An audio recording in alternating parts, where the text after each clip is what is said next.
ሰላም የእግዚአብሔር ቤተሰቦች እንዴት ሰነበታችሁ? ዛሬም እንደተለመደው በሰሙነ ሕማማት ማክሰኞ ምን እንደተፈጸመ እንነግራችኋለን። ለቻናላችን አዲስ የሆናችሁ ቪዲዮውን ሰብስክራይብ በማድረግ ጀምሩ። እንዲሁ ይህ ጠቃሚ ቪዲዮ ለብዙዎች እንዲደርስ ላይክ፣ ሼር ማድረጋችሁን እንዳትረሱ።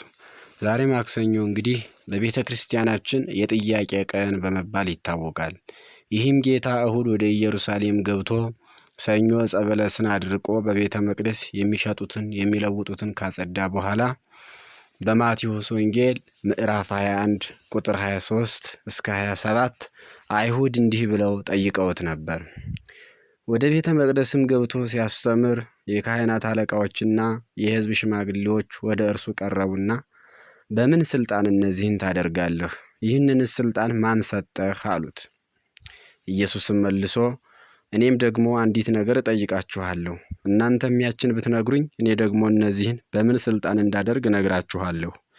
የዮሐንስ ጥምቀት ከወዴት ነበረች? ከሰማይ ነውን ወይስ ከሰው አላቸው። እነሱም እርስ በርሳቸው ሲነጋገሩ ከሰማይ ብንል እንኪያስ ስለምን አላመናችሁበትም ይለናል፣ ከሰው ነው ብንል ዮሐንስን ሁሉም እንደ ነቢይ ያዩታልና ሕዝቡን እንፈራለን አሉ።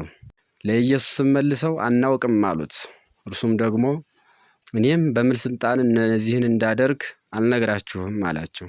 ከፈሪሳውያን ጥያቄ እንደምንረዳው በቤተ መቅደስ የሚያገለግሉት ጸሐፍት ፈሪሳውያን ቤተ መቅደሱን መጀመሪያ እነሱ አክብረው ሌላውንም ማስከበር ሲገባቸው የእግዚአብሔርን ቤተ መቅደስ በማጽዳቱ በመናደድና በቅንዓት በመነሳሳት ከሌዋውያን ካህናት ከምድራውያን ነገሥታት ወገን ሳትሆን ገበያ መፍታትህ በማን ስልጣን ነው ብለው የስልጣን ባለቤት ኢየሱስ ክርስቶስን የስልጣን ጥያቄ ሲያነሱበት እንመለከታለን።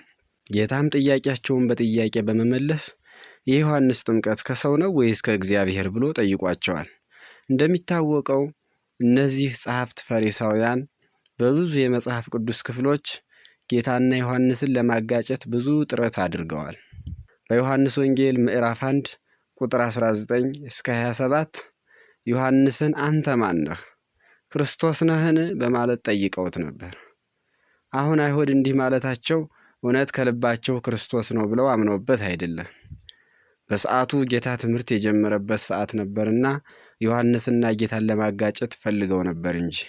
አሁን ግን ጌታ ክርስቶስ ነህ ስትሉት የነበረው ዮሐንስ ጥምቀቱ ከየት ነው ብሎ ሲጠይቃቸው አይሁድ እጅግ ተጨነቁ። ምክንያቱም ከሰው ነው ቢሉ ሕዝቡ ዮሐንስን በነቢይነት ማዕረግ ስለሚያከብሩት ይፈራሉ። ከእግዚአብሔር ነው እንዳይሉም ለምን አላመናችሁበትም ስለሚላቸው ከየት እንደሆነ አናውቅም የሚል የቅጥፈት የማታለል መልስ መልሰዋል። ጌታም እኔም ከየት እንደሆንኩ አልነግራችሁም ብሏቸዋል። ከዚህ ቃል ምን እንማራለን?